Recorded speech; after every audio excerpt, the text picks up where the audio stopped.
Assalamualaikum warahmatullahi wabarakatuh. Perkenalkan, nama saya Arsen Fizulaika dari 121. Hari ini saya akan mempresentasikan ataupun menjelaskan hasil dari PPT saya tentang tragedi Trisakti 1998. Nah, yang pertama kita cerita tentang latar belakangnya dulu. Sejak awal 1998, mahasiswa dari berbagai universitas mulai menggelar aksi demonstrasi di berbagai kota. Jadi pada masa ini itu lagi zamannya Soeharto. Nah, mereka ini menuntut reformasi politik dan pengunduran Soeharto ini, pemerintah Presiden Soeharto yang telah berkuasa sejak 1966, yang kurang lebihnya dia tuh bersifat otoriter, terus sentralistik, dan banyak kebijakan yang menguntungkan kelompok tertentu, terutama di kroni-kroni pemerintah, sehingga terjadilah KKN atau biasa kita ketahui itu kayak korupsi, kolusi, nepotisme secara sistematis. Nah, dari banyaknya demonstrasi tersebut, ada salah satu kejadian yang akan kita jelaskan, yaitu kan tragedi Trisakti. Jadi udah pasti kejadian ini ditimpa oleh mahasiswa Universitas Trisakti yang mengadakan aksi damai di dalam kampus, lalu bergerak keluar untuk menyuarakan aspirasi dari mahasiswa-mahasiswa ini. Nah, demonstrasi ini dilakukan dengan tertib tanpa unsur kekerasan awalnya. Nah, lalu aparat keamanan kayak tentara, polisi, itu diterjunkan untuk menghalangi aksi dari demonstrasi tersebut.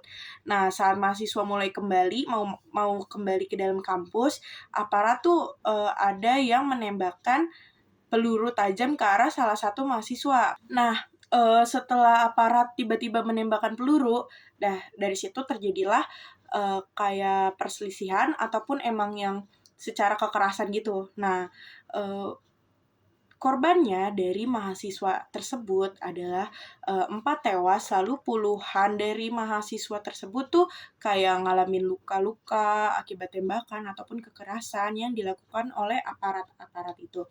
Nah, peristiwa ini semakin membangkitkan kemarahan rakyat yang memicu gelombang aksi massa dan keseluruhan besar di Jakarta dan kota-kota lain. Jadi kayak menyebar luas gitu dari awalnya mahasiswa, jadi semua masyarakat gitu ikut dalam demonstran ini ataupun kayak aksi dalam menyampaikan aspirasi mereka gitu. Selanjutnya, tujuan dan tuntutan mahasiswa-mahasiswa. Nah, yang pertama tuh udah pasti penghapusan KKN, kayak korupsi, kolusi, dan nepotisme. Lalu yang kedua, kebebasan berpendapat. Lalu yang ketiga, penyelenggaraan pemilu yang demokratis. Lalu yang terakhir, ada penegakan HAM atau hak asasi manusia. Nah, selanjutnya kita membahas tentang pelanggaran HAM-nya. Udah pasti dalam kejadian tersebut terdapat pelanggaran-pelanggaran HAM yang terjadi. Salah satu di antaranya, yang pertama hak untuk hidup yang terdapat pada pasal 28A Undang-Undang 1945 dan pasal 3 DUHAM dilanggar karena mahasiswa ditembak mati. Jadi DUHAM ini tuh Deklarasi Universal Hak Asasi Manusia. Lalu yang kedua, hak kebebasan berpendapat yang tercantum pada pasal 28E Undang-Undang 1945 dan pasal 19 DUHAM karena dilanggar dengan represifnya aparat terhadap demonstrasi yang damai. Lalu yang ketiga, itu ada pelanggaran hak untuk tidak disiksa yang terdapat pada pasal 28G Undang-Undang 1945 dan pasal 5 DUHAM, yaitu karena dilanggar karena mahasiswa mengalami kekerasan fisik.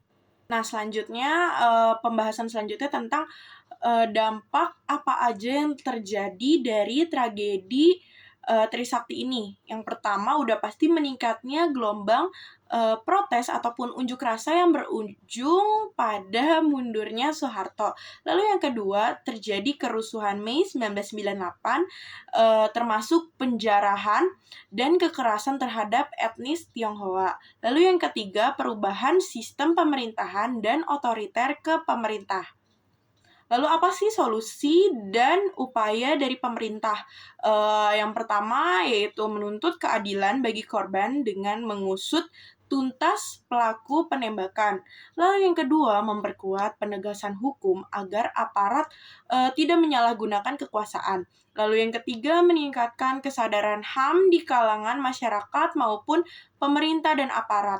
Lalu yang keempat ataupun yang terakhir, yaitu reformasi institusi keamanan agar lebih profesional dan menjunjung hak asasi manusia. Jadi ini bakal jadi pembahasan kesimpulan dari semua tragedi ataupun penjelasan yang tadi aku udah jelasin. Jadi kesimpulannya, tragedi Trisakti 1998 ini merupakan peristiwa penembakan terhadap mahasiswa Universitas Trisakti yang sedang melakukan demonstrasi yang awalnya berjalan damai dengan mereka tuh kayak mau menuntut reformasi dan pengunduran Presiden Soeharto. Lalu kejadian ini nggak berjalan mulus, lalu terjadi pada 12 Mei 1998 di mana aparat menggunakan senjata ataupun kayak peluru tajam dan menewaskan akhirnya 4 mahasiswa yang sedang melakukan demonstrasi tersebut. Nah, oke, kurang lebihnya mohon maaf karena yang sempurna hanya milik Allah. Kurang lebihnya yaudah itu aja. Wassalamualaikum warahmatullahi wabarakatuh.